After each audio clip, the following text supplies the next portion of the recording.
Is an ex-military UFO whistleblower actually a CIA disinformation clown? In this video today, we're going to talk about how to distinguish between a credible UFO whistleblower from the agents of disinformation. Stay tuned for the whole video because I've got a lot of information to go through. We're going to look at what the Psyop lies are about ETs and UFOs. We're going to talk about who a CIA shill is and how you can find them, point them out. We're going to talk about sincere whistleblowers, but who are actually duped agents of misinformation. And then we'll talk about authentic whistleblowers, and then we'll talk about what credible extraterrestrial contactees are like and the things that they say. If you like what we do on this channel, please go to our website, thunderwizard.com, my Patreon page. Subscribe so you can get access to the higher dimensional energy practices. Also go to the shop so you can see the videos and courses that are available. My books, and I have two written on my personal encounters with extraterrestrials, you can get at michaelwilliamdenny.com. All right, so when are ex-military UFO whistleblowers actually CIA disinformation clowns? We're going to be talking about that. So right now, there's got to be huge amounts of confusion going on. I've got some links I put into the description. Please check them out to better understand what is really going on. So it turns out that Dr. Stephen Greer, he was right when he said just about a week ago that this week we would be getting some actual disclosure from people who are still in black operations having to do with UFOs and UAPs and extraterrestrials and all of that. And so it turns out that that did happen. I was hoping, because we've been hearing about this for 30 years. He's been talking about that. By the way, I've got a link in there. If anybody claims to be serious about UFOs, especially those of you that want to argue with me, there's people that want to argue with me about UFOs and abductions and things like that. If you have not checked out the archive that Dr. Greer has on his website that have thousands of documents coming from over 700 actual whistleblowers who cannot come out publicly because they'll get unalived. If you have not checked those out, you have no basis to argue with me about anything. You have no basis to argue with anybody about anything. You're just spewing out opinions. So, I want to know the truth, and I want to know it from experience as well as verified information. So check that out if you're serious. If you don't check that out, especially people who go to UFO conferences, who watch UFO podcasts, who claim to be really interested in UFOs and all of that, if you haven't checked out that archive, it's hard for me to take you seriously as somebody who really wants to know what's going on with this subject. I'm very serious about wanting to know, which is why I'm talking about it. I hope you are as well. The whole world now is going to be forced to deal with UFOs and extraterrestrials and what that means for our world. And right now it's a very confusing time. In one of the links below, there's a woman in one of these videos, there's an excerpt of a woman who's talking about being followed by a drone the size of a car, and she is frightened and confused and doesn't understand what's happening in the world. And this is the whole point of the drone situation. The whole point of the drone situation is to frighten people and confuse them so that they won't be able to know the truth from the conflated half-truths from the outright lies. So I'm going to tell you what I know. Now, I am not ex-military. I don't have any access to any of that. So what gives me the expertise to tell you the difference between an actual extraterrestrial contact event and either a fake alien abduction or a false misinformation scenario. What gives me the expertise to talk about that, since I'm not in any of those programs, since I'm not connected anyway to the military or to the intelligence community? What gives me the right to talk about it? What gives me the expertise? The expertise I have is in-depth, personal interaction with extraterrestrials. I have extensive experience as a contactee. I communicate with extraterrestrials and higher dimensional beings of light for the past 2.5 years plus, since I did my first CE5 or human initiated contact experience. Ever since then, I have been in regular contact with both extraterrestrials and higher dimensional beings. And so I can tell you from my extensive experience. You can believe me or not believe me, you're welcome to do that. In case you're new to the channel and you want to know the first experience I had and the limited evidence that I have, you can go onto the Alien playlist on my YouTube channel at Thunder Wizard and click on the video, How I Became an Extraterrestrial. And you will see the audio and the video evidence that I got, as well as my experiences. And so, again, you can believe or not believe, but what I'm talking from is my experience. Please don't come onto my channel and drop comments because you heard it on somebody's website or somebody's YouTube channel, and this book says that, and those people say this. If you don't have personal experience, you can't come to somebody who has personal experience and try and argue with them. It's a waste of your time. Doesn't mean you have to believe me. But anyway, that's where I'm coming from. So we're going to get right into it. And again, the question is how to distinguish a credible UFO whistleblower from agents of disinformation. And what I'm here to tell you is right now, since these whistleblowers are finally starting to come forward, the real whistleblowers, the agents of disinformation are also going to start popping up.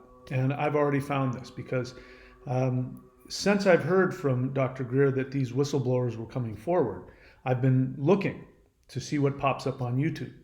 And sure enough, an authentic whistleblower popped up, somebody that Dr. Greer vouched for. And then somebody I'd never heard of before came up, and I've got a link in the description. You can go watch one of the videos about him. And the thing is, somebody who's either been duped or is lying, they will out themselves, because the people who are lying have an agenda. And their agenda is to frighten you and to make you believe in the 60-year-old Psyop that's been going on in movies, books, ufology, seminars, and of course, the actual fake alien abductee scenario. We have all been programmed, as I was. Up until 2.5 years ago, I believed that aliens were going to look like, the beings from the movie Communion. They were going to drop through my ceiling and paralyze me and put me in a trance and put me up in their ship, and they were going to poke and prod and implant me in my rear end and all of that. And even though I was afraid of that possibility, once I heard about there was a way that we could reach out and communicate with extraterrestrials, I did it. Came to find out it is absolutely nothing like what we have been programmed to believe. So anyway, let's go ahead and get into it here. So first list I want to look at is the Psyop lies. So in this list, I'm going to tell you how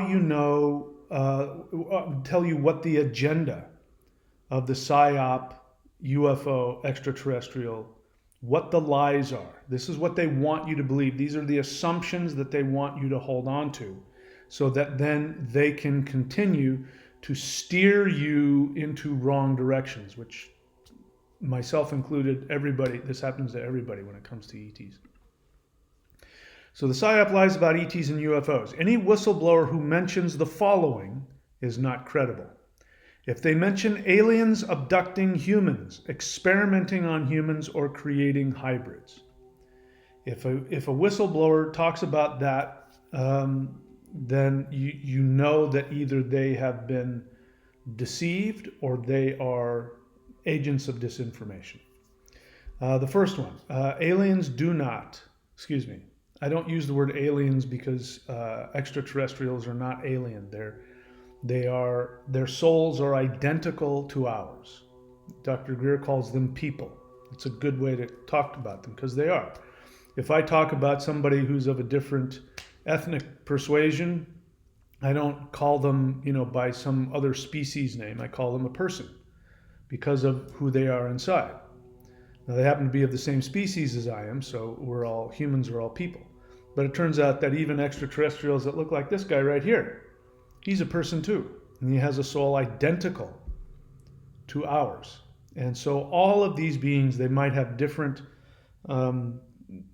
species clothing that they've incarnated into, but in terms of how they operate from the inside out, they're identical to us. So anybody who starts to lead you down some path that, alien, different, alien means different. And they start wanting to tell you how different these beings are from you on a psychological, spiritual, and personal level, you know that you're being duped, or the person doesn't know what they're talking about. So aliens do not abduct humans. They do not experiment on humans. Creating hybrids. Extraterrestrials do not create hybrids. Does that mean that there isn't a hybridization program? There is. It is run and conducted 100% by humans. So human beings, again, the idea that there's a UFO retrieval program leads you to believe that alien craft are coming into planet Earth and somehow they crash. Oops. And then you're led to believe that there's a crack team from the Pentagon or wherever that goes out and gathers the crashed UFO and gathers, maybe even the ETs themselves and gets their craft and does reverse engineering. That's only half true.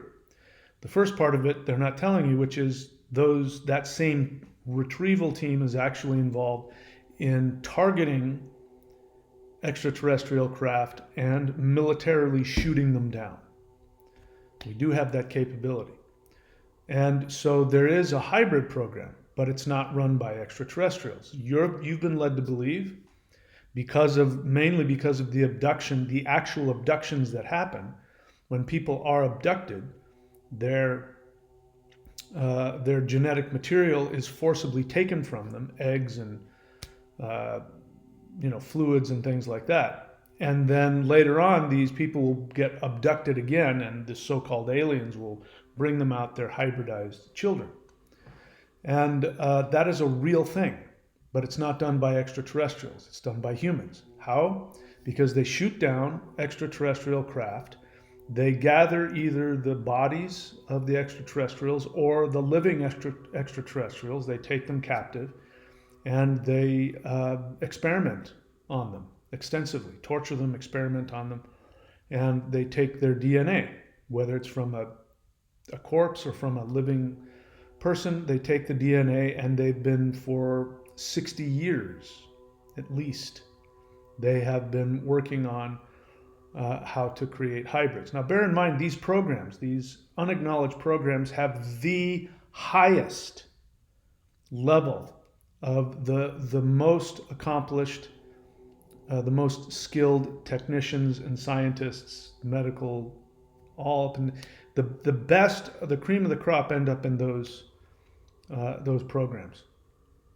So hybrids do exist, but humans are the ones that have created them. And from what I can gather, every time I've heard a story about abductees meeting their children, what I've gathered is that the children are very, very unhappy. They're not comfortable. It's an abomination, and they don't function well. So it's a horrific form of cruelty for these poor hybridized children that are created. So anybody who claims to talk about extraterrestrials abducting humans, experimenting on them, and saying that extraterrestrials create hybrids, this is somebody who is either outright lying to you or has been deceived. Anybody who claims that humans do not have anti-grav technology, i.e. Tic Tacs, etc.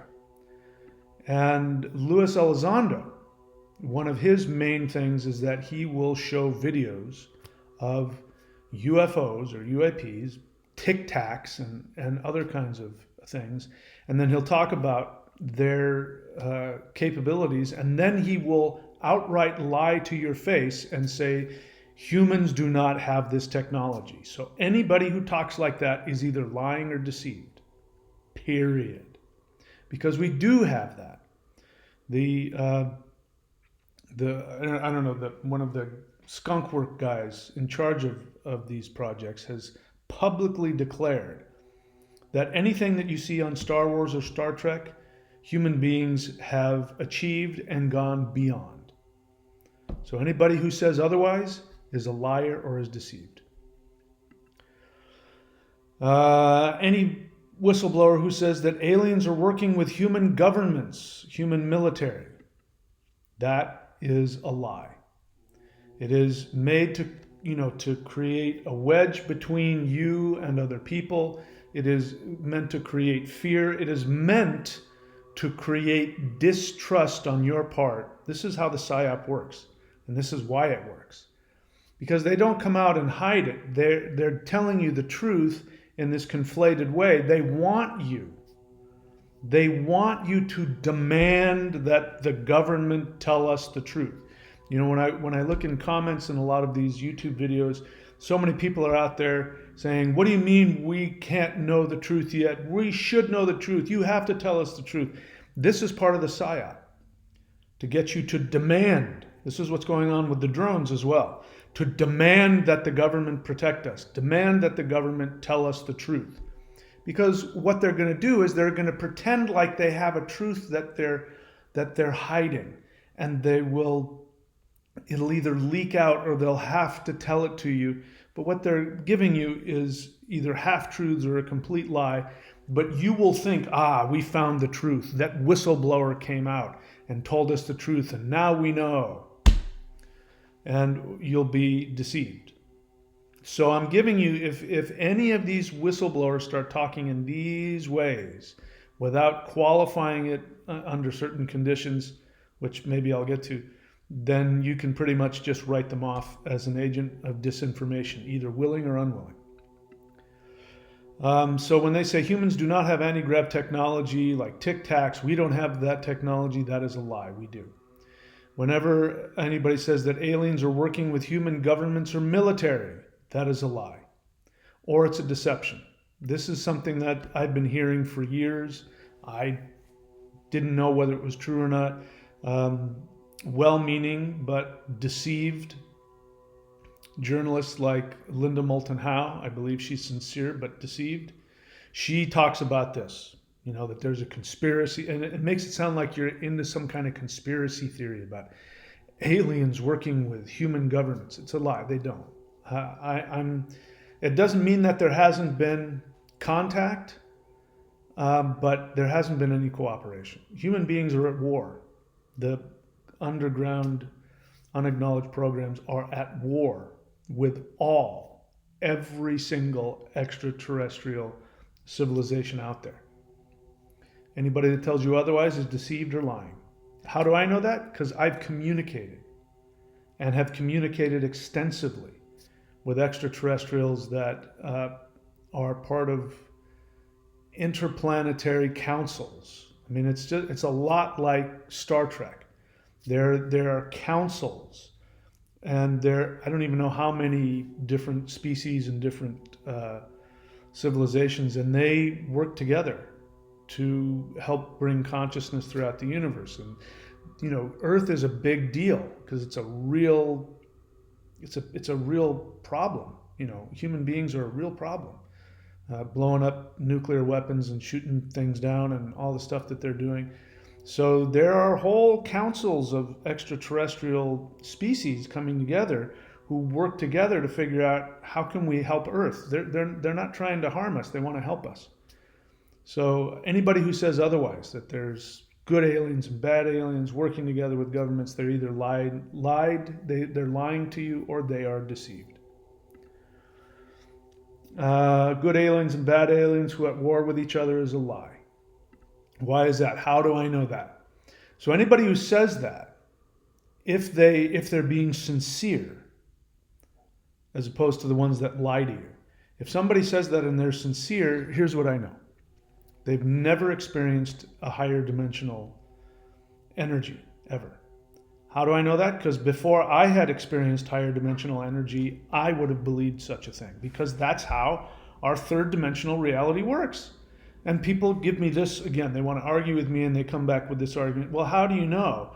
You know, some people are good and some people are bad, so why are aliens any different? I'll tell you why, if you're able to listen. Every single extraterrestrial civilization that is interacting with Earth, by definition, is transdimensional, which means that they might have the ability to shift down to the third dimension, but they can also shift up to higher dimensions. And if you've ever truly experienced higher dimensional energy, you know that it is impossible. Any place above the third dimension, it is impossible to operate from any kind of hatred, malice, fear, predation, greed. It's impossible to operate from those feelings because of the frequency of those feelings. Those frequencies only function in dualistic dimensions, the third dimension and below. Let me give another quick thing about dimensions. Most people conflate the word dimension with alternate universe. Those are two different things. Many people conflate the word dimension with alternate frequencies. These are two different things. So within the third dimension, I believe that there are multiple frequencies, but you're still in the third dimension. The higher you go in frequency in the third dimension, the less negative your feelings will be, the more loving and compassionate and empathic your feelings will be. That is a scientific fact. And anybody who says things like, David Icke is one of them, who says, beings come from the fourth dimension to, trap you into a soul trap. By him saying that, he shows his complete ignorance of understanding of the word dimension in a scientific sense. Now, alternate universe, I don't know if they exist. I'm open to that possibility. But when somebody talks about a being coming from an alternate dimension, and they talk about it as though the dimension is similar to ours, but maybe some things are different and they moved into a different dimension, or when people are talking about alternate timelines, you're talking about the third dimension. Dimensions are different than frequencies, as I've said. Dimensions have to do primarily on a physical, spatial sense. The third dimension is the third dimension because there's only three directions that you can move or interact. You can go forwards and backwards, that's one direction. You can go side to side, that's the second direction. You can go up and down, that's the third direction. That's the limitation of the third dimension. So when I say fourth dimension, I'm saying that there's an added direction that you can move that we can't even comprehend. Just like people in the second dimension cannot comprehend up and down. They can go forwards and backwards and left and right, but they don't know what up and down is. If you try and tell them what up is, it won't process because it doesn't exist. They can't even begin to imagine it. So we can't even begin to imagine what the fourth dimension is, let alone the fifth dimension. So when somebody talks about that comes from the fourth dimension and they're not understanding that part of it, then they're talking about an alternate universe, which means that they're coming from the third dimension, but another universe in the third dimension. So in the third dimension, there may be alternate universes, and if those alternate universes exist and they're third dimensional universes, then there's the possibility for hate and fear and murder and theft and deception. So if you want to tell me that some being from an alternate third dimensional universe came in and is, that theoretically I'm willing to accept. But the moment you say the fourth dimension, beings are coming from the fourth dimension to lie to you and to steal your soul, I already know that you have never experienced the fourth or the fifth or the sixth dimension. I have. So I can tell you once again from experience, arguing with me is a waste of your time.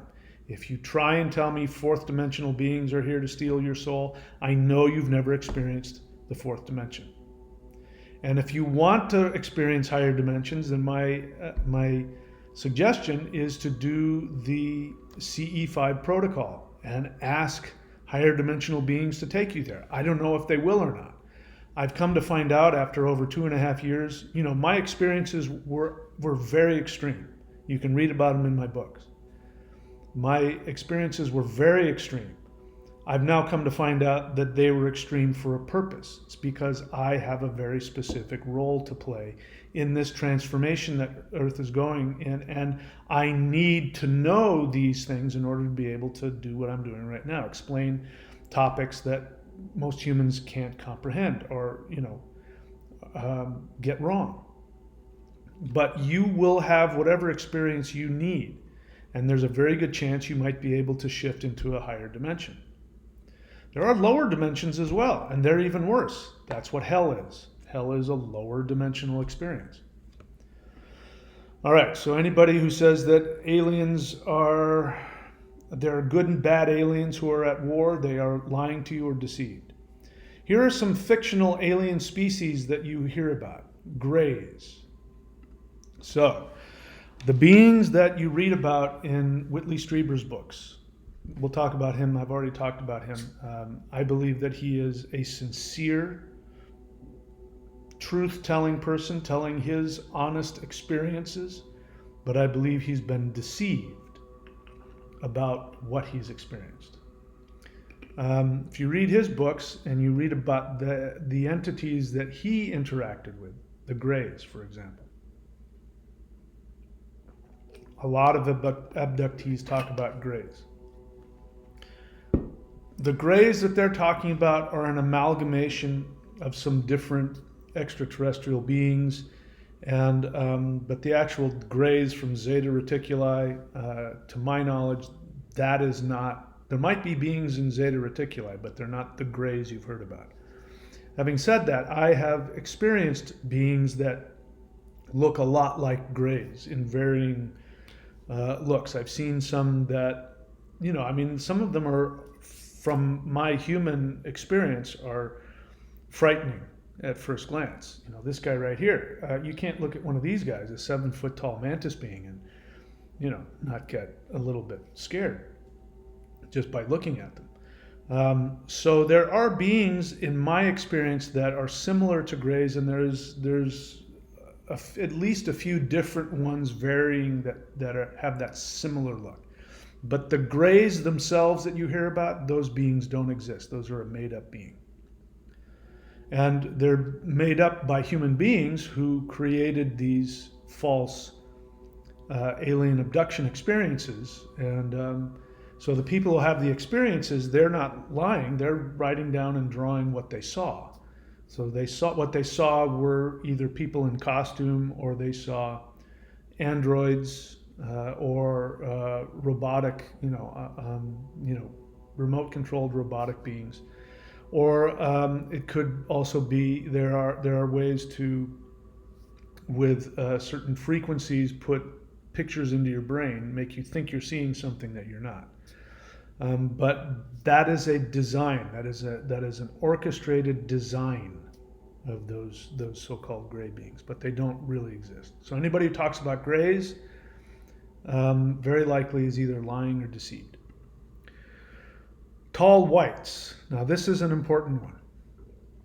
The reason why I'm bringing this up is because there's a whistleblower who's out there now doing the rounds on podcasts, and he mentions them. I'll get into the specifics of who it is and what he said, and I don't know if he's.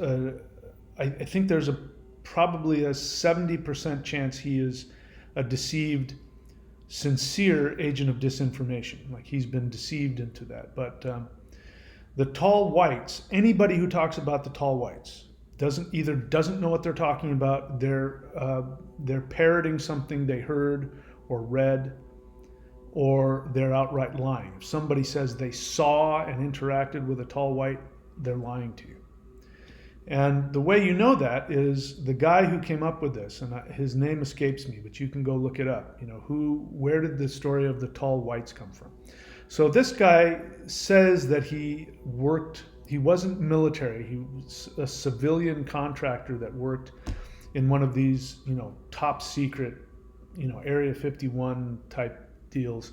And he says that he worked alongside of tall whites that were working with the government. And he makes a bunch of really ridiculous claims, like he says the tall whites come from a planet with much heavier gravity. And because of that, if they trip or fall on Earth, they break their bones, which is the exact opposite of what would happen. If a being comes from a place with higher gravity, they're going to be shorter and stouter, and they're going to have thick bones to deal with the gravity. So our gravity on Earth, they'd be able to, like we do on the moon, they'd be able to, like the Hulk, leap through the air, and you'd be able to smack them over the head with a 2x4 and wouldn't do anything to them. They'd be superheroes. So this shows that he's absolutely lying, and he somehow got his wires crossed and thought that people in higher gravity situations, somehow lower gravity is going to hurt them, which is the opposite. But he's been thoroughly debunked. If people who have researched him have found out he's lying about everything. His stories change all the time, and this is a guy who made a ton of money off of going to UFO conferences and selling books and things like that.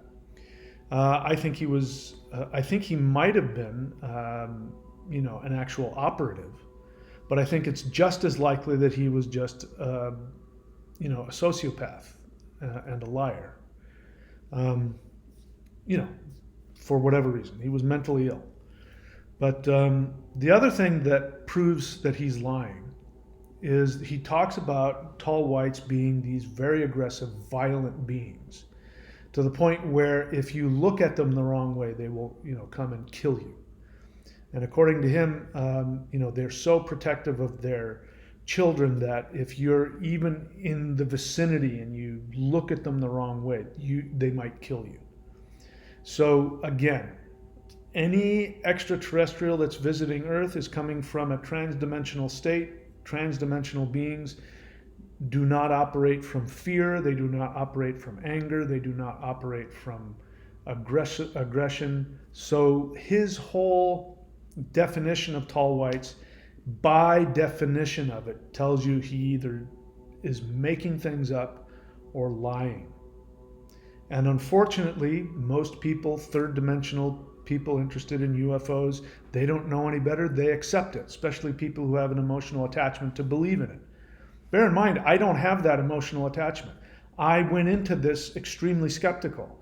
I went into this believing that ETs didn't exist, and I doubted my experiences. My experiences were so bizarre, but I was actually talking with a psychologist to make sure that I wasn't crazy, that I hasn't lost my mind. I don't have an attachment to this. I don't need this to be true, which is one of the reasons why I think I'm a good spokesperson for the extraterrestrials, because I don't tell you anything if I don't know it to be true. And if I'm not sure about something, I tell you. And I'm willing to be wrong, and I have been, and I'm sure I will be again in the future. But unfortunately, the UFO addicts out there have an emotional agenda to believe something. And so people want to believe in the tall whites. I don't know why you would want to believe that there's a race of really violent, super emotionally fragile beings that have all kinds of technology. And if you look at them the wrong way, they'll kill you. Why people want to believe in that, I don't know. But they do. But I'm here to tell you those beings don't exist. Reptilians, or any species that supposedly act sociopathically towards humans. Now, first off, as I've said, there are all kinds of different species out there. My initiator into this whole thing was a mantis being. At least that's my belief, that it was a mantis being.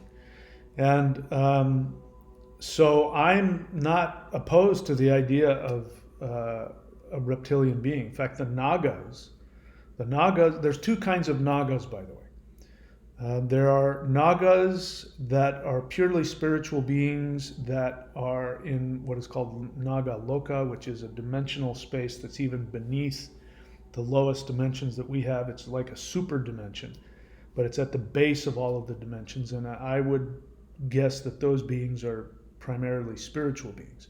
But there is a planet that has Nagas, that has beings that are like human-sized cobras. They can shapeshift. In fact, they've been on this planet. They are the beings that taught humans about yoga and kundalini and the chakras that came from them. And human beings actually drove them out. And they went back to their homeworld. But those beings exist. And so that they would, by definition, be a reptilian species. But the reptilians that David Icke talks about, those beings don't exist. Beings somewhere hanging out in Saturn or, around the solar system or whatever, that what people call the draconians. This is a completely fictional, made-up, nonsensical species. There might be a species coming from the draconian system, and they might even be reptilian for all I know. But whatever you've been hearing about it, reptilians that take over the world, etc., those aren't extraterrestrials. Are they lower dimensional beings? Now, there very well may be lower dimensional reptilian beings, but they're not extraterrestrial. I saw one as a kid. I still, to this day, I don't know what I saw. I can't tell you. I can tell you what I perceived, and I saw a being that looked like, this was, I was born in the late 60s, and it looked like almost identical to the creature from the Black Lagoon. If you've ever seen that, it looked almost exactly like that, and it rose up from the ground like it was on an elevator, and it was staring at me, and I went running around the corner to tell my, other 4 or 5 year old friend what I saw, and he thought I was playing. He thought we were playing a game. I was like, no, I'm serious. What that was, I don't know, but it wasn't an extraterrestrial. So, but the idea of there being demonic beings that might portray themselves in a reptilian fashion, that's a whole other possibility, but that is not the same as an extraterrestrial. And demonic beings don't have any real power. They only have the power that you give them. So, the reptilians supposedly monitoring Earth and stealing souls and using the moon, that's all David Icke made up nonsense. Yeah, so any species of extraterrestrial that supposedly acts sociopathically or psychopathically towards humans, they do not exist. How do I know? Because I have extensive experience interacting with more extraterrestrial species than I can count.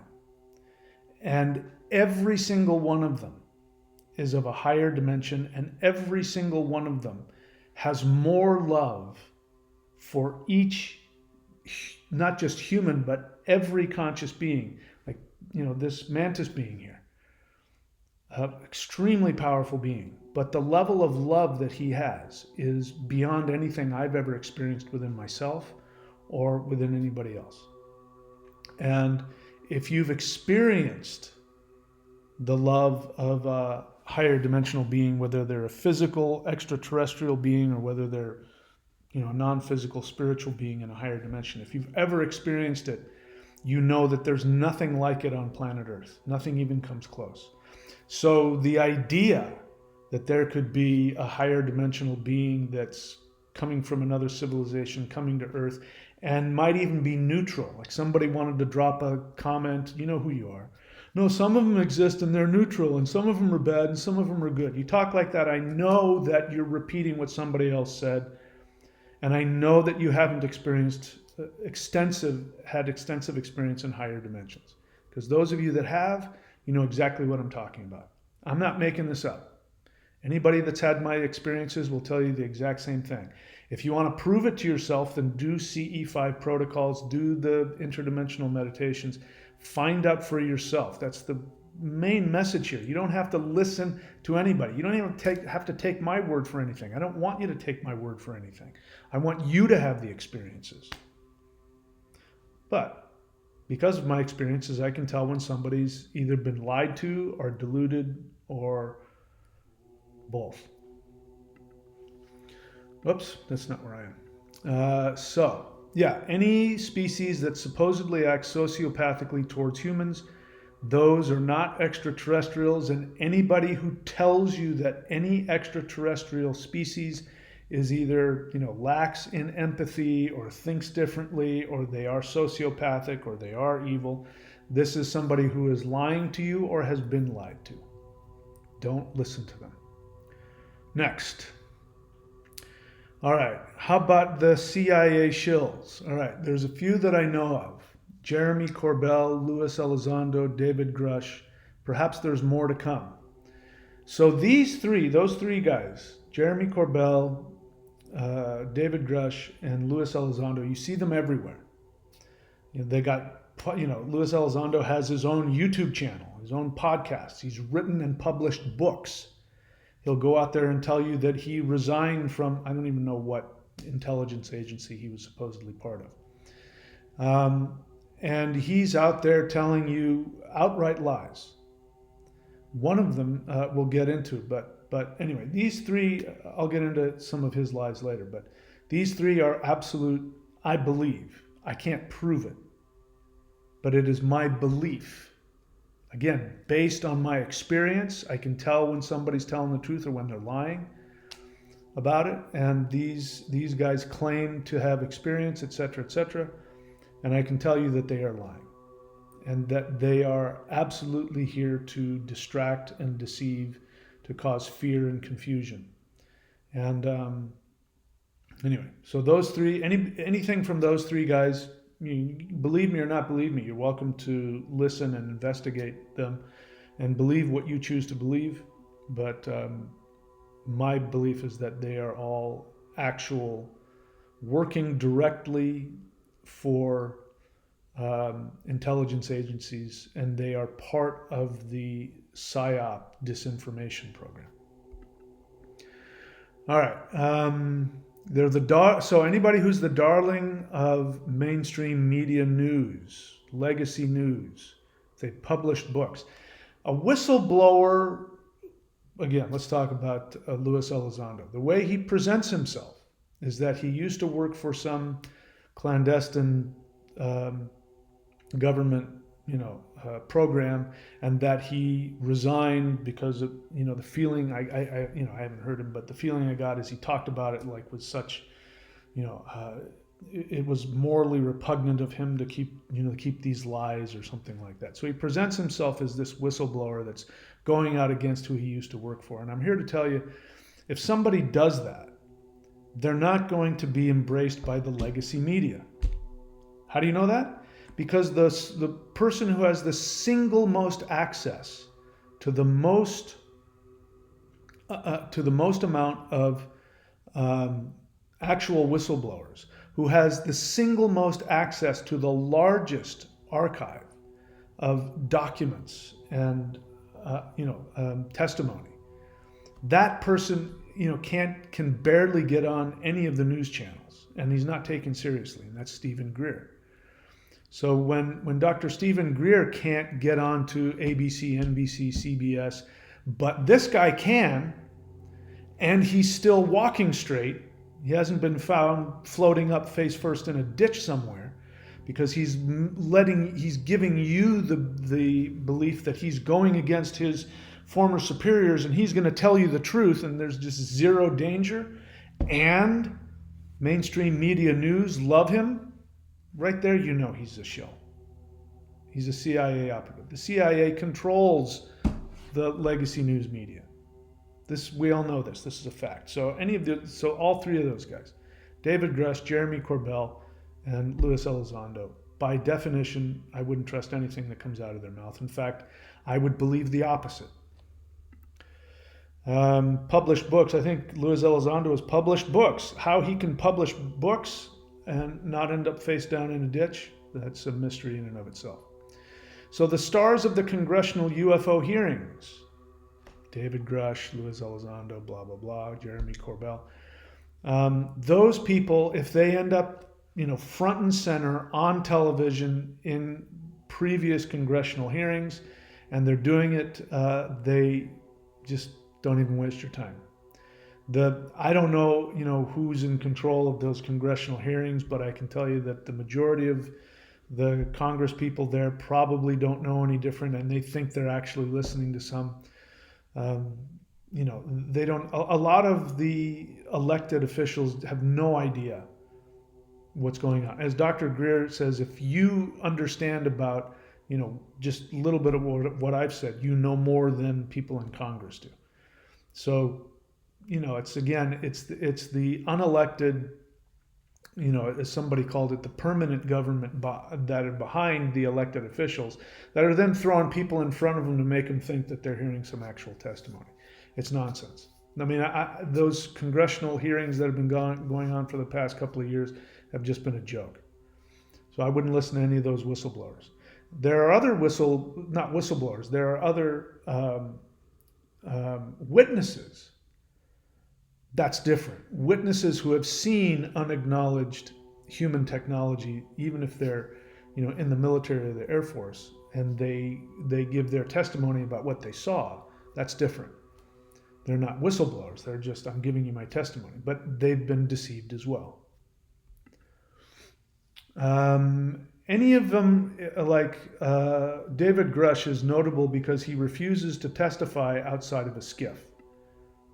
So anybody that refuses to testify outside of a skiff about these, so-called programs, it means that he's still working for them. Because that's what you do when you work for them. You don't give out information unless you go to a skiff. So anyway, don't listen to them. If they give non-specific, mysterious claims of UFO security danger, I'm going to give you the most recent one. I mean, Jeremy Corbell. I just recently, you go look for it. He just did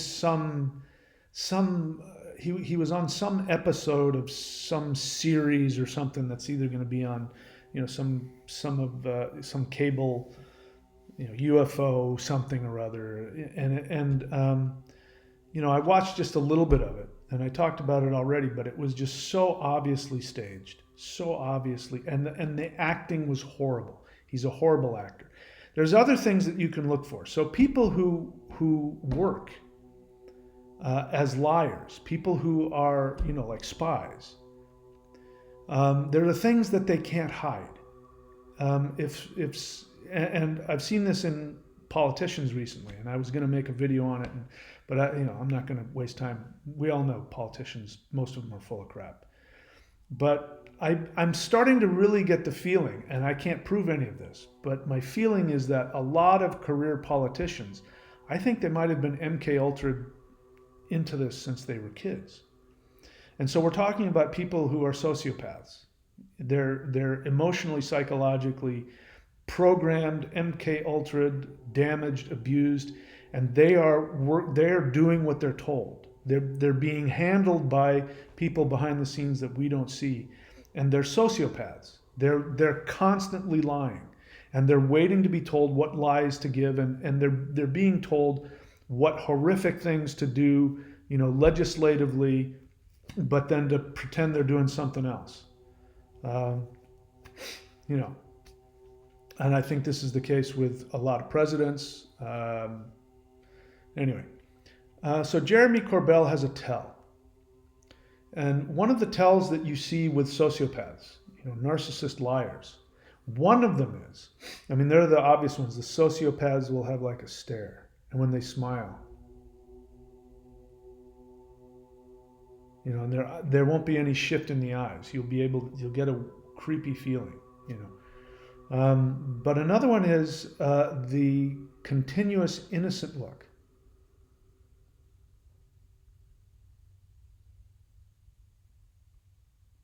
Liars and sociopaths will do that.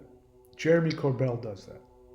and he's overly drippy. He's overly sweet and nice, and as he's talking, he's doing this thing where he talks like this, and he's talking about, like he's on the verge of tears or something. That there's this lie that's coming, and they're going to tell you a lie, and and then of course this is all scripted, and the producer says, "Well, can you tell us what the lie is? Are you sure you want to know? Because I don't know, maybe we should talk about this off camera, and you really want me to say it? Okay, I'll say it." And then there's like a side view, and he's pensive, and the affect is just wrong. I know, because I'm an actor. I can tell when somebody's doing bad acting. I can tell when somebody has rehearsed a fake emotional response. And as I said before, good actors aren't liars. Liars are always bad actors, always. And I can tell this guy's lying. And so he goes on to say, well, the lie is they're going to tell you that there's a mothership coming. And they even give a date. I texted you the date, but I didn't say it. And then, of course, they show a screenshot of, a text with, I think, 2027 or something. And he said something along the lines, another tell. Another guy did this that I'm going to point out. This is another tell. It says, maybe it's because I'm approachable or believable. Who talks like that?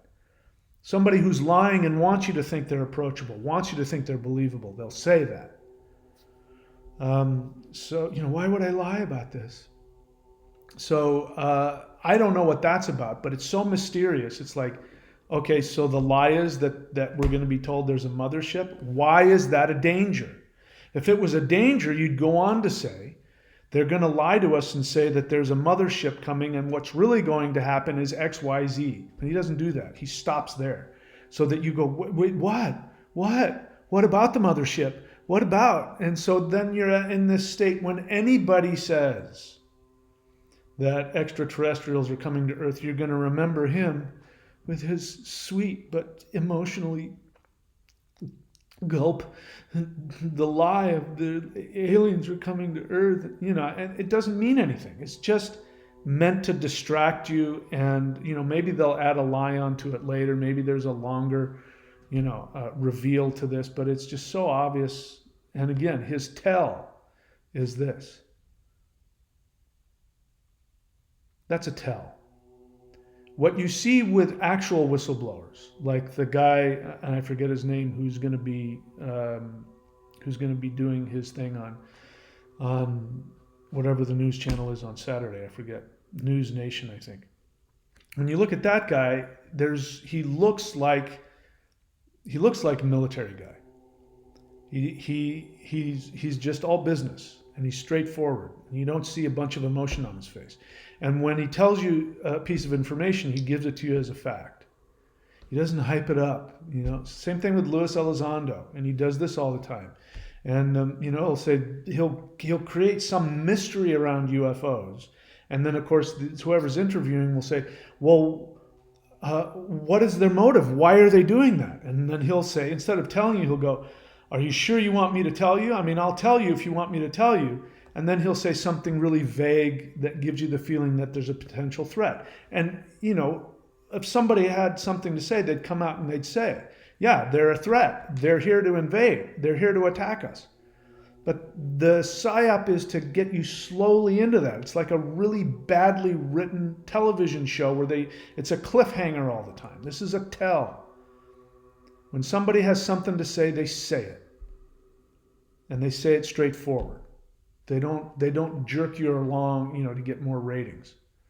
So people act like that, they have certain tells. So listen to the people who are going to be straightforward and tell you the truth and get to the punchline. Those are the people that have something to say. All right. So what else? So they give non-specific, mysterious claims of UFO security danger. And again, even if they don't come out and say it, the feeling is that there's a security risk, which is why you hear, in a lot of the, when you hear Luis Elizondo, David Grush, whoever, when they're being interviewed, somebody will ask, so is there a danger? And then you'll get this half-assed, mysterious response of, well, we don't have this kind of technology, and that could be a security risk. So that's the question. Is it a security risk? If there's a security risk, they come out and say it. So you're going to get that kind of nonsense. But it always leads to that. Now, if they honestly don't know, then they would say, I honestly don't know if they're friendly or if it's a security risk. This is a mystery, we don't know. They'll come out and say that. But that's not what these people do. They will give you leading answers and mysterious leading things to say, so that you ask, well, are they a security risk? And then they'll respond non-committally, but definitely, well, that's the question, because we don't have that technology. I think there's a possibility. We have to find out, are they a security risk or not? We need to get the government involved. That's a fake whistleblower.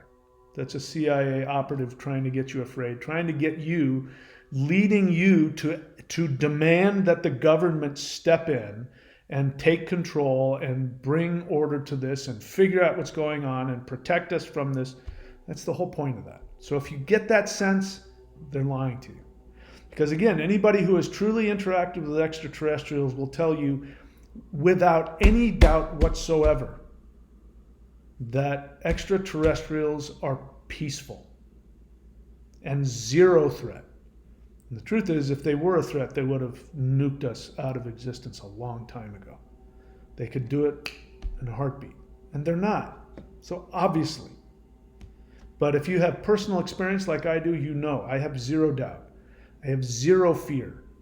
Right now, as I'm sitting here, I would talk to, communicate, interact with, implicitly trust any actual extraterrestrial being. I don't care who they are, where they came from.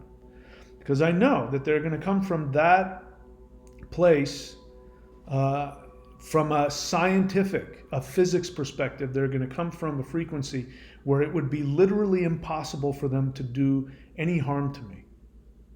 In fact, it would be impossible for them not to love me implicitly. That is the nature.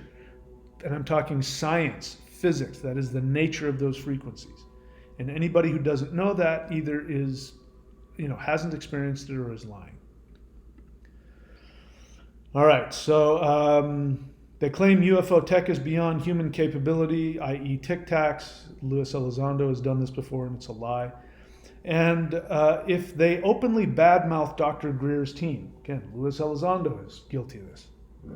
Somebody asked him a very innocent question. Somebody said something like, Dr. Greer has insinuated that you are you're a CIA operative or something like that. And, what do you say to that? And his response was, I don't negotiate with terrorists. So he basically called Dr. Greer a terrorist. People don't do that unless they got something to hide. When he was pressed on it, then he just kind of backpedaled and went somewhere else. Obviously. Now, there have been rumors that there's going to be some kind of attack on Dr. Greer's credibility. I haven't seen that yet. Maybe it's coming. I don't know. All right, so there's how you know a CIA shill. All right, how about sincere whistleblowers, but who are unknowing agents of misinformation? Actual abductees. By the way, again, Dr. Greer, I put the link below to his archives. There are people who have experienced abductions that went wrong. And in one case, a guy was being abducted by aliens, and he fought back, and it was a robot, android or a robot or who knows what, but it was a constructed,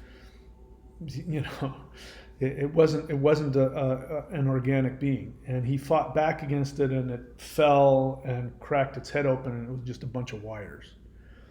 And he saw, okay, so this isn't an alien.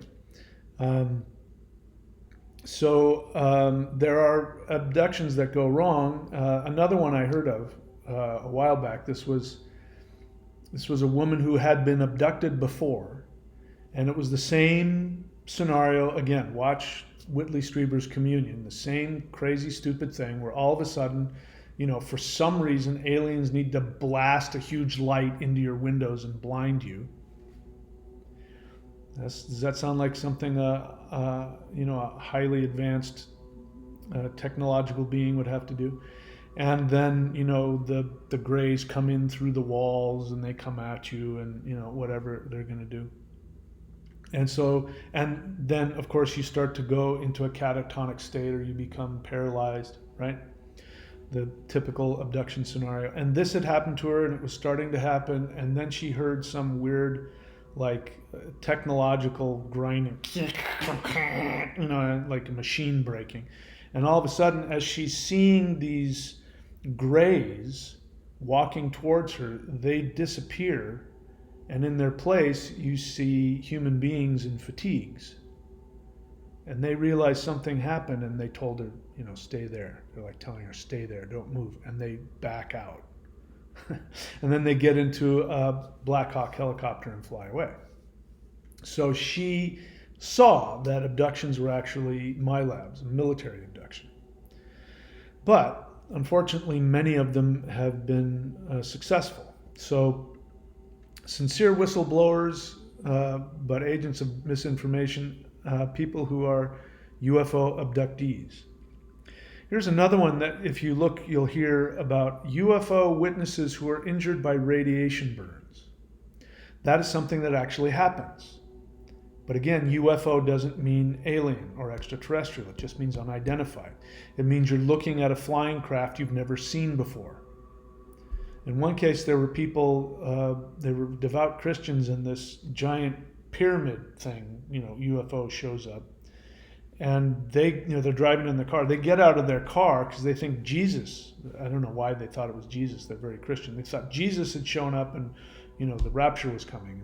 So they get out and look at it, and it was making all this noise, and it was really hot and everything. And anyway, obviously Jesus didn't take them, and they ended up, having to go to the hospital for severe radiation burns. And I think they actually tried to sue the government, but because UFOs don't exist, they weren't able to get anywhere with it. But so when you hear about people like that, and these stories are often used to frighten you, to make you think that UFOs are a threat, and are physically destructive because they have all this, But what it is we're looking at human beings who are using things like nuclear reactors and things like that to try and create UFOs, and their test craft. So these people are sincere people who talk about it. Yeah, I saw a UFO and I got radiation burn. These aliens are evil. We need to, they're a threat to Earth, etc., etc. No, those are human-made, and so the people think that they're giving real information, but they've been deceived. Whitley Strieber. So I've talked about him at length recently. Again, I have nothing against the man. I believe that he is sincere. I do not believe that he is consciously working for any kind of disinformation program. I believe that he is a lifelong victim of psychological and physical abuse. And he, like many abductees, there are some abductees that are not happy with the experience, and they have tremendous anger and resentment towards what they believe to be aliens taking them by force. And then there are other people that victim blame and will gaslight them and turn around and say, no, we're willing participants, again. So a lot of abductees have Stockholm syndrome, where they identify with their captors. This is a defense mechanism, especially people who've been abducted over and over again for their whole life.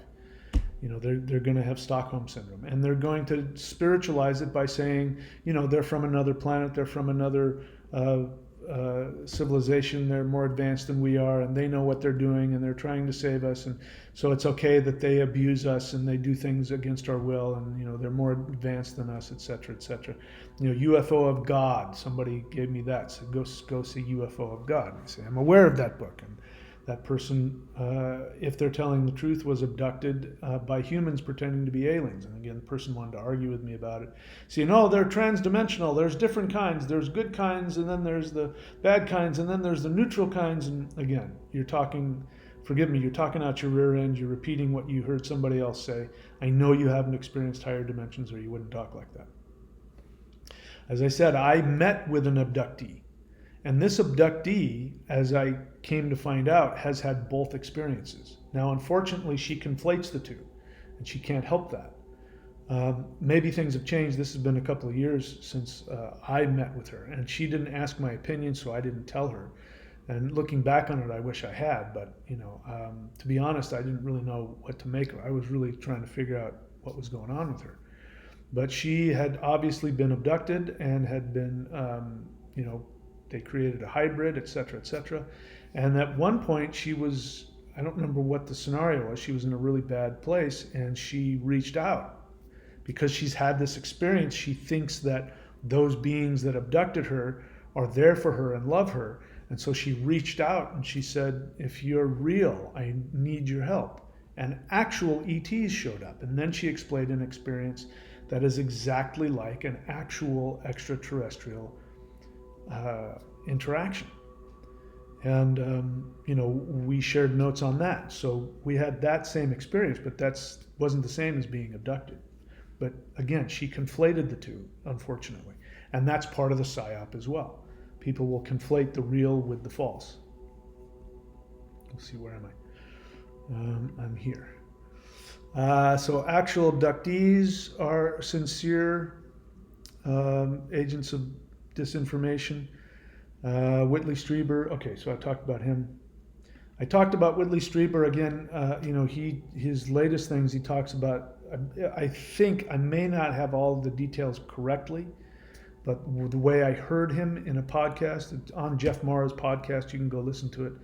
He talked about being implanted in his ear and then starting to see text on his eye, and communicating directly with some kind of AI, which he believes is coming from the Greys, and telling him that that it's his past, his spouse that's passed away, and it's actually helping him do things like write books and all kinds of stuff like that. And interestingly enough, coincidentally, he gets a phone call from a CIA doctor who wants him to go get a test. And him not putting two and two together, like, why are the CIA monitoring my implant? Why would the CIA want to know? Not putting that together. Well, it's because he's got Stockholm syndrome, and he's his ability to make rational, critically important observations has been compromised. Linda Moulton Howe, I've talked to you about her, but she gets all of her information from ex-military.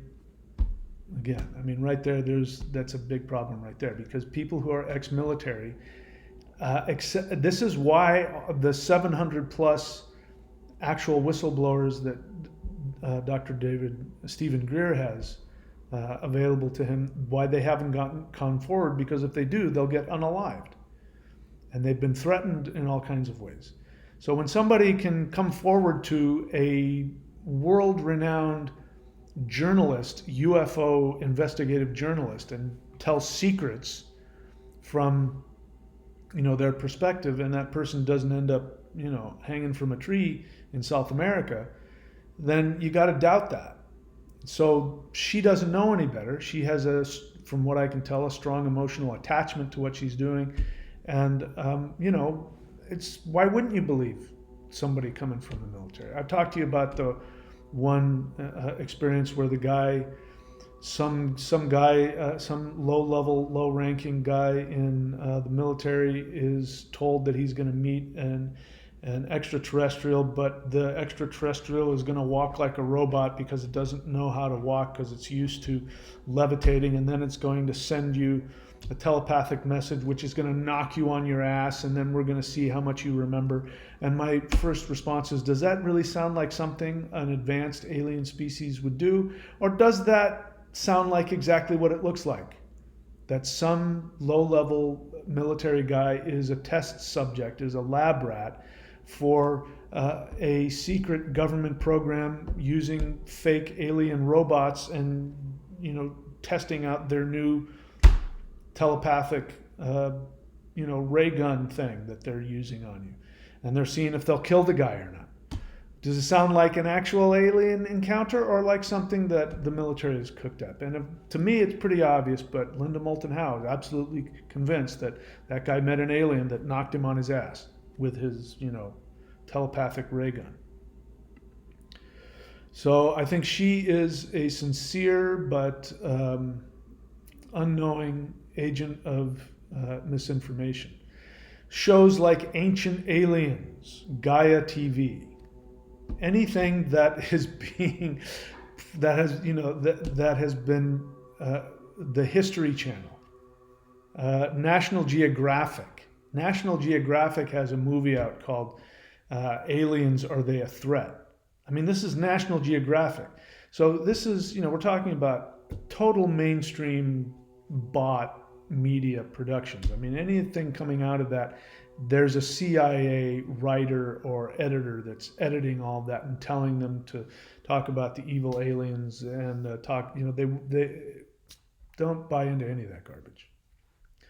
The majority of it is nonsense. Some of it is okay. Like Dr. Stephen Greer has something on Gaia TV, so it's not all of it, but the majority of it, especially the stuff that that was on mainstream, channel television in the 70s and 80s, like Ancient Aliens and all that.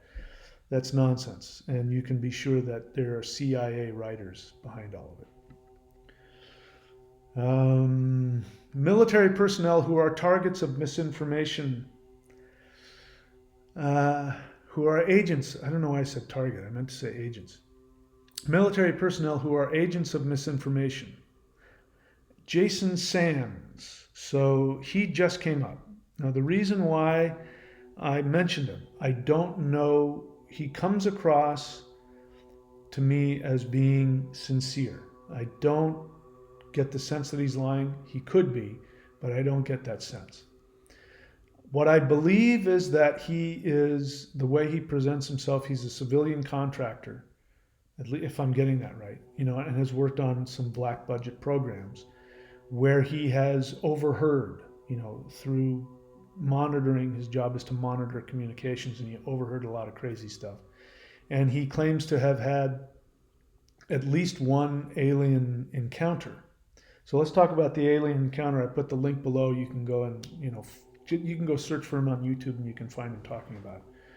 But he talks about an alien encounter where he's on restricted land, military land, and there's like Area 51 is over the hill or something like that, and they're driving. I assume they're driving down some dirt road or something, and there's some guy in fatigues, and he's waving them down. And as they come up on it, they find out, oh, that guy's not human.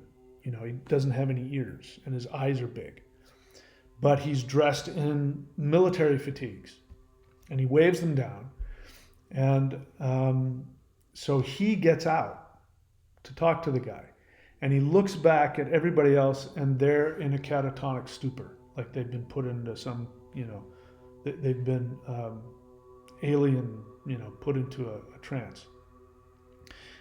By the way, anybody that talks about missing time is not something that extraterrestrials do, ever. That's abusive. So anybody that claims to have interacted with ETs and talks about missing time, they are either mistaken or they are lying. So he ends up talking about that. So he goes to this alien that for some reason is wearing U.S. military fatigues, and very bizarre encounter of him speaking another language and him telepathically understanding the language, which that is, again, they're able now to mimic. They're getting better and better at mimicking actual extraterrestrial interaction. So that is something I could believe would be happening with an actual extraterrestrial. I communicate with them telepathically all the time. It would not surprise me at all. but it also wouldn't surprise me if humans have been able to mimic it. So this alien is telling him that he needs some material to fix his craft. And, why he's stopping some guy on the road to see if he has some special, high-tech metallic thing to fix his spacecraft or not, just ridiculous to me. So, of course, he didn't have anything. So the alien got back into his ship and, clunked away. And so assuming this guy is sincere, there's no reason for him to believe that that wasn't a real experience. By the way it's communicated to me, I can tell you that it's, real extraterrestrials that travel hundreds, thousands of light years through wormholes, and are transdimensional, get here, and he needs some duct tape. It's just. But the other thing is, why is he walking around in in military fatigues? What is he doing on a black ops testing site? Is it more likely that this is a human phenomenon, a human experiment that went wrong, and the guy's trying, the fake alien is trying to get help? To me, it sounds like an experiment. They know these guys are civilians, and so they're going to give one guy. They're going to see if they can fake an alien interaction, so that this guy will have a story to tell. And when he does tell his story, then people will think that that's what aliens are like. Aliens are these blue-skinned humans with no ears that wear fatigues and work with government agencies, and they crash and they ask you for duct tape and put your buddies into a lost time trance while they putter along with their That to me sounds like if you wanted to create a psyop, there's a guy. And then later on, give him permission, because this guy is still working with the government, and so he has to have permission to be able to say whatever he's able to say. So they're going to let him leak out what they want him to leak out.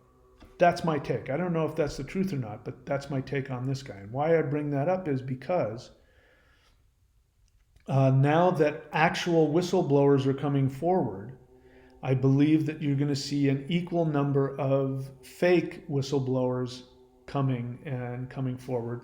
And I believe it's very possible that some of them might even be sincere, well-meaning, but deceived agents of misinformation. All right, so Air Force pilots who report their observation of Tic Tacs. Now, these are people who are just giving their experience. They're flying a plane and they don't know that human beings have mastered anti-grav technology in the 50s, 70 years ago. And they don't know that, and they're flying and they see a Tic Tac and they go, there's no plane I know of that can do that. And then the congressional person he's testifying to says, so do you think this is of extraterrestrial origin? And he's going to say, yeah, I don't know what else it could be. So he's not working for the CIA. He's not lying. He's honest. He's telling the truth. He could even say, I think this is a threat to our airspace. We don't know what these are capable of doing. So he's going to create fear, but he's sincere. He's been deceived. Anyone who speaks about hostile aliens, grays, tall whites. We already talked about that. Anybody who talks like that, they are either deceived or they are lying. One of the two. All right, how about actual authentic whistleblowers? If you want to see the over 700 whistleblowers that can't come forward yet because they will get unalived, go to dpiarchive.com and look at, again, if you claim to be an expert or want to know or follow this and you don't even know that website, this is the first time you're hearing of that website, I'm here to tell you that you haven't really studied it. Because if you're really interested in studying the truth, even if you choose to discard all of it, you have to look at it. And if you haven't even bothered to look at it, then you're part of the problem. And there's a lot of people out there that come onto the channel all the time. They claim there are people that have Facebook groups and podcasts and they're all about UFOs, and they don't even know that that website exists. And if you don't know that website exists, you're not serious. And so I encourage you to take a look at it. I haven't scoured, any of it, but I don't need to. I've got my personal experience. And so I'm not looking to prove to myself whether or not this thing is real. But if you are, that's where you want to go, and you're going to find out everything that I'm saying. You're going to find, I'm saying that without having looked at any of it. I can tell you that what you're going to find is going to be in line with what I'm saying. I'm more than open to hear somebody prove me wrong about that. I'd be very interested, but I'm quite confident that won't happen. Again, because I have personal experience. So go to dpiarchive.com if you want to hear all of the 700 plus actual whistleblowers whose lives are threatened just by knowing this information. So someone who has been threatened, attacked for coming forward, like actually threatened and attacked, not David Grush who pretends he's getting, what they'll do with people like him is they'll throw him under the bus. They'll put him out there and they'll say, you're going to come out and here's your job to be a whistleblower and here's what we want you to say. But, if they ask you these questions, you have to say, I can only say that from a skiff. And, then they'll attack his character, in the media. And they'll try and, again, make him look like more of a martyr, but they won't actually physically harm him. He might lose his job. He might lose money. They do that all the time. But that doesn't mean that he's not an agent of disinformation or that he's not a liar. In fact, he can't come out and say, I was lying for them. And, now that they've smeared me publicly, I'm going to come. No, they don't alive in half a second. So, someone who has actually been threatened, attacked for coming forward. Again, go to Dr. Stephen Greer's. I'll put a link in here for Dr. Stephen Greer's press event where you hear from actual guys, and you'll hear them talk about how they were, attacked and, attempted unalived and whatever, just for knowing what they know and doing things like not signing an NDA, things like that. Those people you want to listen to. And you can tell the difference between them and the actors. You can tell the difference. So, people who come out and talk about how alien abductions are faked. People who do that, they're the real thing. People who give specifics about human anti-grav technology, scalar technology, talk about the kinds of weapons that we have that are in the realm of Star Wars and Star Trek. Somebody's talking along those lines, DEWs. Weather events, DARPA. When they want to talk on that level, I would guess that these are real whistleblowers.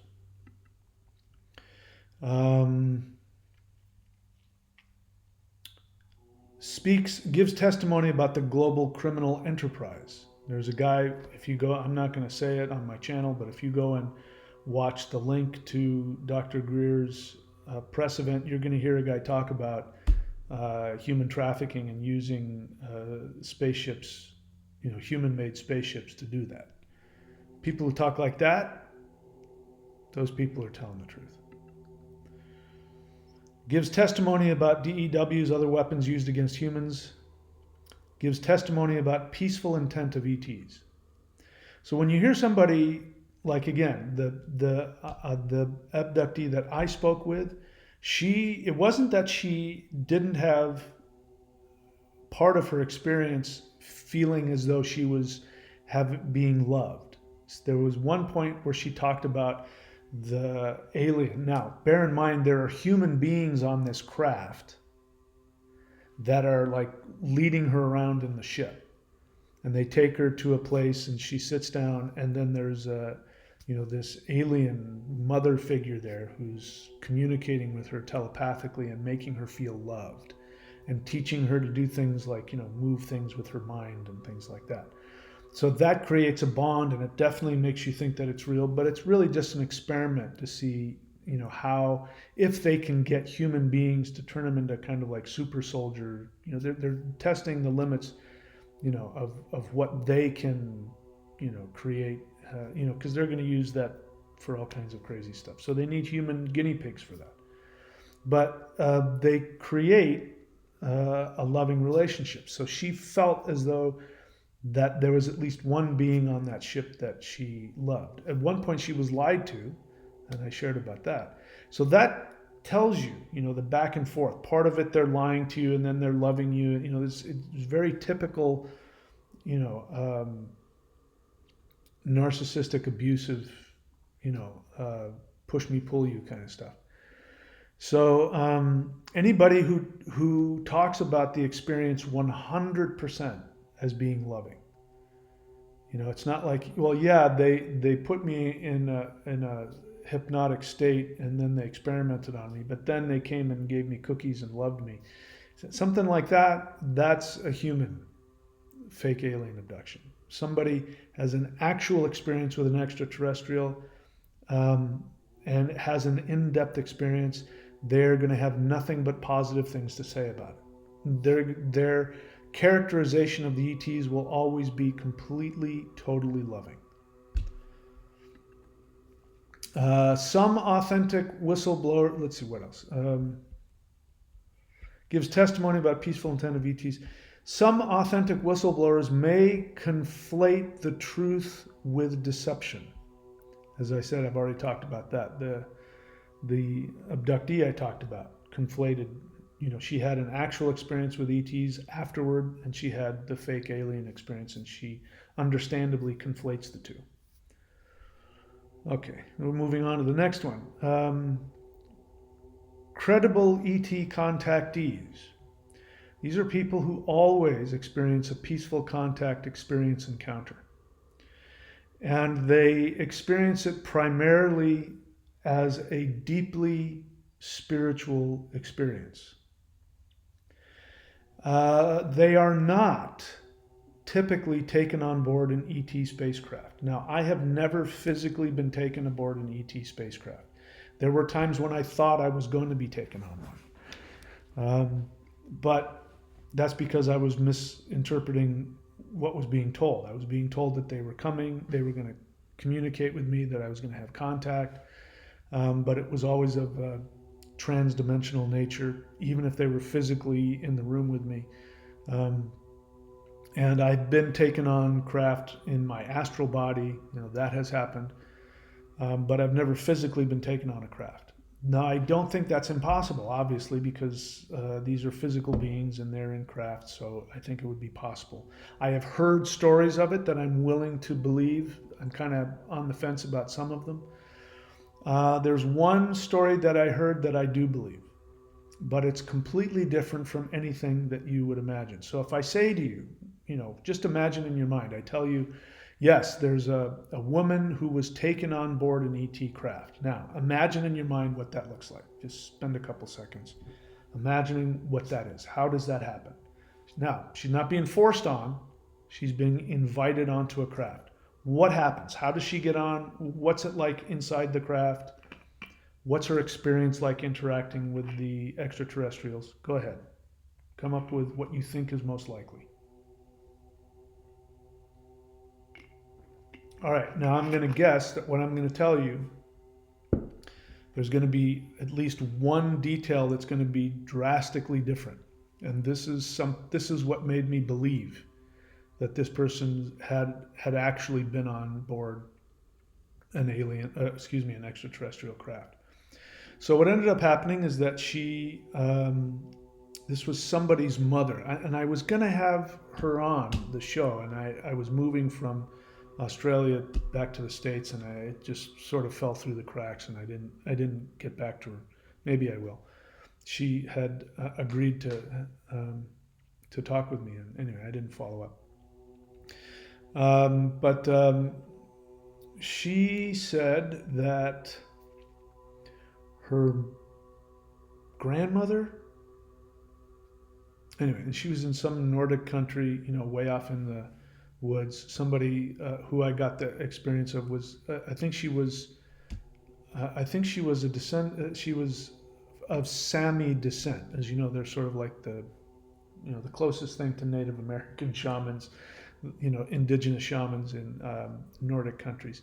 And so they have very deep old shamanic understanding. So people like that are more open to that kind of stuff.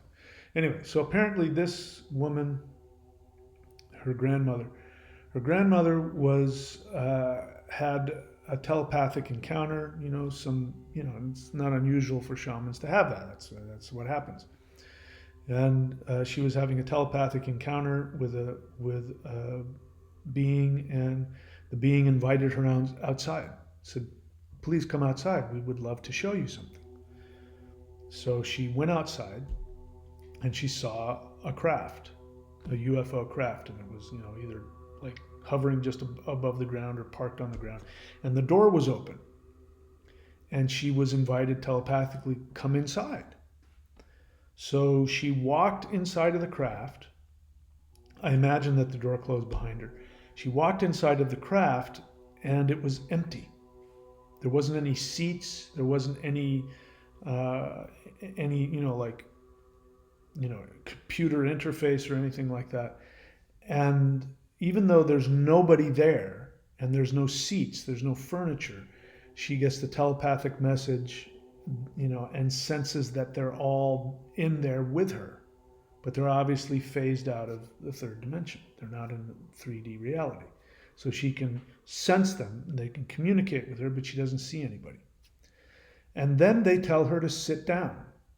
Now there's no furniture there, but she gets this sense that if she just sits down, she'll be okay. So nothing behind her, she sits down, and boom, then all of a sudden this energy surrounds her, and she's sitting, she's floating above nothing. But she's safely seated in some whatever the heck it is, energy chair.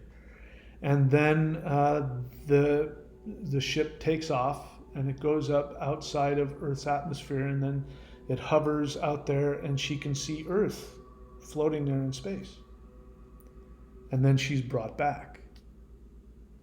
That I believe. I believe that. And that is the kind of thing, those details are the kinds of details that somebody who's making it up would not think of. They would think of, what you normally hear. But my experience is that, at least yet, the way that the world is, I think it was different in that woman's instance because she was, came from a culture, an indigenous shamanic culture that's been that way for thousands and thousands of years, that has not been, really screwed up by the modern paradigms. And so I'm willing to believe that. Nothing like that has happened with me, and I can tell you at least part of the reason is because it would be so shocking to me. It would be so frightening and shocking to me, and they're not interested in causing anybody any fright or any pain. I have not physically in the third dimension seen any of these beings. I've seen ships and all kinds of other things, but I haven't seen a being. But at one point, this gentleman, when he was first working with me, I believe he asked me if I wanted to see him. And I hesitated. And I believe I said no. That would just freak me out, because I was already freaked out. I thought that would just be too much. And of course I regret that, because I would never have forgotten that. If I had seen him, it would have gone a long way to help me believe. But at that point in time, my grasp of reality was very tenuous, and I was really struggling to hold on to my sanity because of the bizarre nature of all the things that were going on that I talk about in my books, and that a lot of you guys know about. But there was one point, and it could have been a trick of the light or something, I don't know, but at one point the way I remember it is that I could feel him there, and I was outside in my front yard, and I got this feeling, and I looked over to my left, and there was something about, human or taller, and it was just this red light that just went, that was just about, that would have been like the outline of a body. And I just went, that's it. And I went inside. I mean, it freaked me out so bad. That was the closest I got to actually seeing it. So the point I'm trying to make is that actual extraterrestrial contact is almost certainly going to be of a transdimensional nature. So if people are really talking about walking around and touching and interacting with grays on a physical level, that's a third dimensional experience, and it's almost certainly not an actual ET encounter, based on my experience anyway.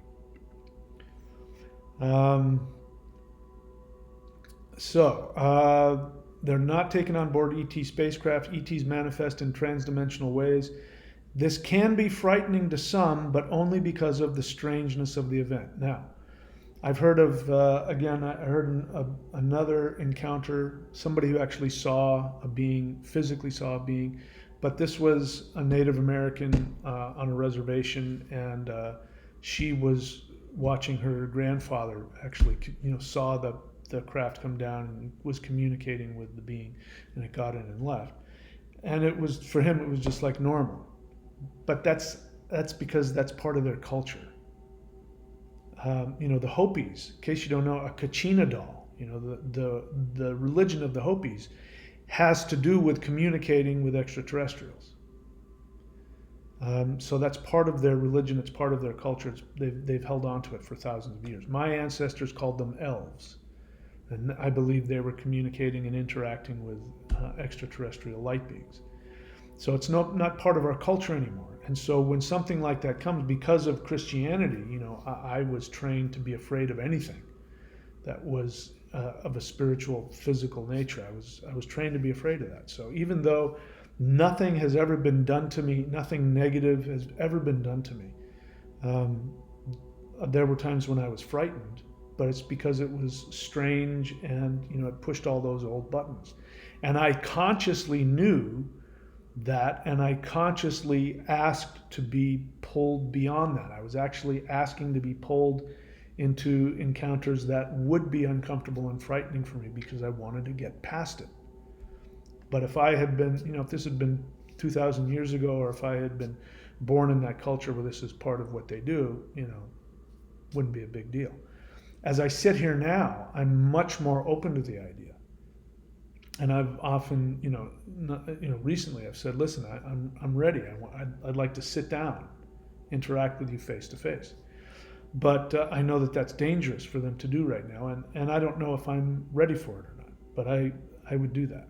I would welcome that. And I'm, even if that meant it scared the crap out of me, I would do it.